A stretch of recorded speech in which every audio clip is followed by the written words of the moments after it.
How's Bob Holly with you? Hmm. Man, I haven't had, I mean, I had interaction with him. I never worked with him. Um, but he really just comes off as just a jerk. Like, because and I'm like, hey, look, like I said, he's never said anything to me personally. Like I had talked to him a few times and but like I just know like he would take liberties with Yeah, guys like my boy Matt Capitelli, rest in peace. Man, he put a whooping on him. He gave him a nice good concussion with his Alabama slammer. He's done it to other people too. And I just feel like, I know he's a tough guy. I know he's a badass. Like I know he's not a pussy in real life or anything like that. He's his character. He's a tough guy. I give him credit for that. Whatever. But man, we're in a business where you're supposed to take care of each other. You know, this is a work. I'm not sure if anyone's told you, but it's a work. All right. I mean, yeah, you're a tough guy, but there's lots of tough guys out there.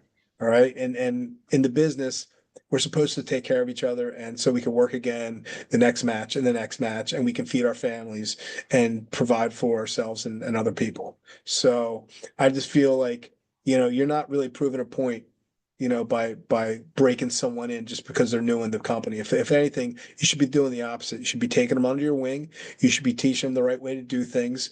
And so you can keep this business going strong and with respect and honor and versus being a dickhead, and taking liberties on people just because they're not up to your level, which by the way, you're nothing really more than a mid-carder.